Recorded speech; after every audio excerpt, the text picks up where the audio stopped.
The following presentation is a production of Reunion Media Group. Please see the show description for the link and please support our show sponsors. Welcome to Soul Cafe Radio. You are listening to From the Heart, a daily podcast designed to inspire, encourage, and educate the people of God. And now here's your host, the Wordmaster.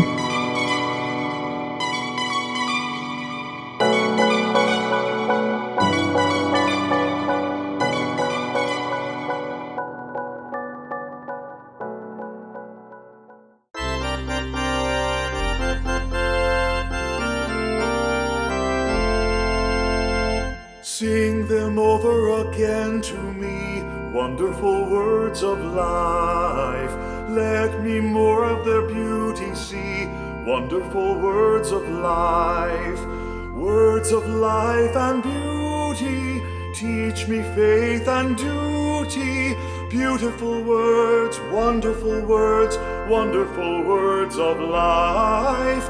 Beautiful words, wonderful words, wonderful words of life. Christ the Blessed One gives to all wonderful words of life. Sinner list to the loving call, wonderful words of life. All so freely given, wooing us to heaven. Beautiful words, wonderful words, wonderful words of life. Beautiful words, wonderful words, wonderful words of life. Sweetly echo the gospel call, wonderful words of life. Offer pardon and peace to all, wonderful words of life. Jesus, only Savior, sanctify forever. Beautiful words, wonderful words, wonderful words of life. Beautiful words, wonderful words, wonderful words of life. Jesus, only Savior, sanctify forever. Beautiful words, wonderful words, wonderful words of life. Beautiful words, wonderful words, wonderful words of life. Good morning, good afternoon, good evening, wherever you are and whenever you're listening. You're tuned into Soul Cafe Studios from the Heart Podcast. I'm your host, the Wordmaster. On today's presentation, we're continuing our series Mission 2025, looking at the importance of letting our words be like apples of gold in pitchers of silver, or in other words, speaking the right word at the right moment. Now, I don't want you to get the misunderstanding that when we're talking about the right words, when we're talking about being positive, when we're talking about, lifting people rather than tearing them down, that you don't use language that seems that way. In other words, it's not harsh language, it's not quote unquote tough love language, but it's language that's building up a person, but it may be firm language, it may be chiseling something out of a rock language, it may be getting the pure gold out of the raw ore language, but nonetheless, it is needed. In Ephesians chapter 4, verse 29, the Bible tells us, let no corrupt communication proceed out of your mouth, but that which is good to the use of edifying, that it may minister grace unto the hearers. So in other words, it may not be that sweet, syrupy thing that a person thinks that they need to hear that sounds good to the ears and nothing else, but it must edify. In other words, build up. Edify doesn't mean feel good. Edify means build up. Edify as an edifice to build up a structure. And so today, my friends, I just want to encourage you that even as you speak the words, even as you live the words, that you don't get it misunderstood, that it's all syrupy sounding words and it's all fluffy stuff to make a person feel good. Because at the end of the day, what would it value you to feel good and ultimately not be good? If you see something in me that is a fatal flaw, that ultimately is a ticking time bomb and it will lead to my ruin, my destruction, I don't expect you to soft pedal and sugarcoat it? If I'm headed into a burning building, wouldn't you shout at the top of your voice to look out? Same thing with a truck or a car headed my way. Likewise, the scripture tells us that it's the right words at the right time, not right sounding words, and we don't want to get it confused. Not right sounding words again to the ears, not politically correct sounding words, not words that sound affirming but are not. You see, my beloved, we've come to such an age that people like smooth words spoken to them.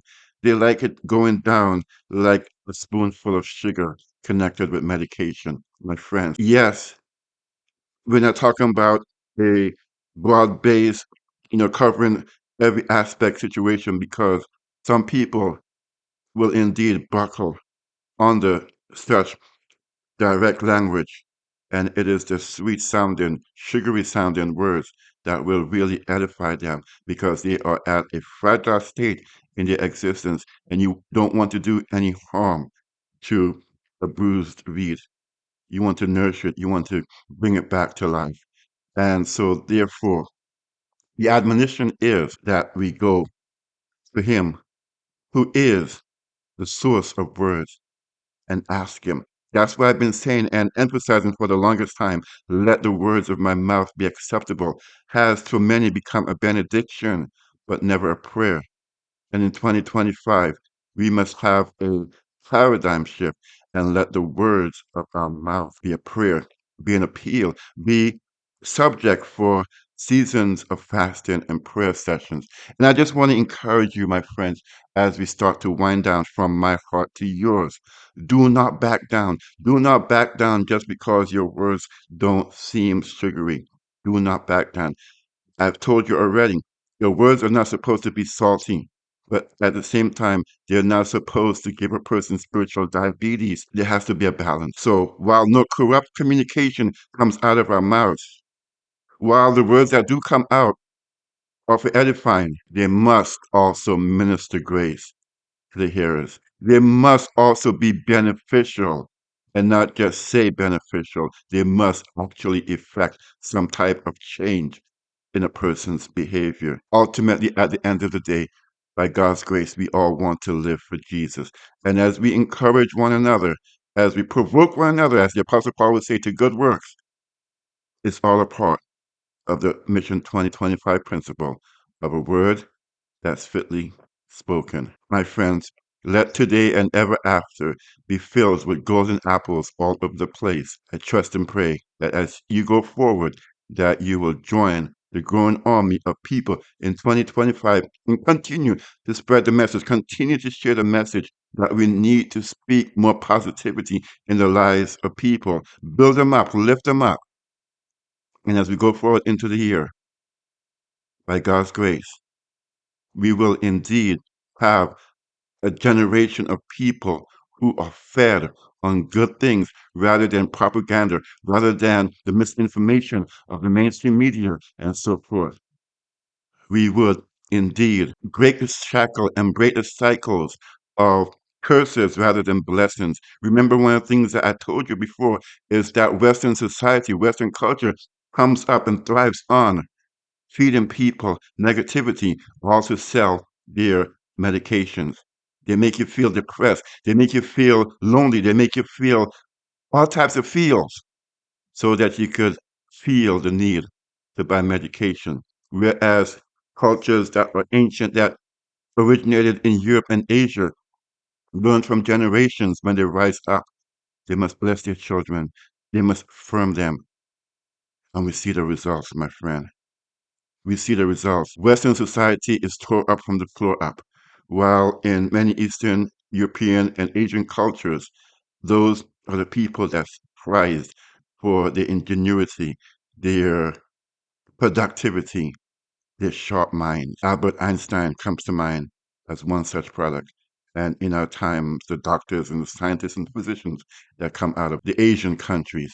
And so, my beloved, it is gospel truth that it is better to be a blessing and it's better to bless. Rise up.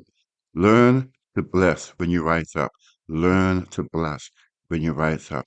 Your family, your household, your children especially, for the other next generation. Be a source of blessing.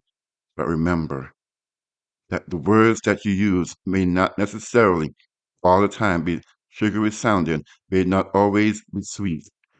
But as our scripture reading for today says, they must minister grace to the hearers. May God bless you abundantly. Until next time. The preceding has been a presentation of Reunion Media Group. Please see the show description to be a monthly sponsor. Monthly sponsorships are $2, and you will receive exclusive content not heard anywhere else. Thank you for joining us today on Soul Cafe Radio. You've been listening to powerful music and messages for the mind and soul. Join us next time when we deliver more of the same. And remember to visit our website at www.soulcafeonline.org.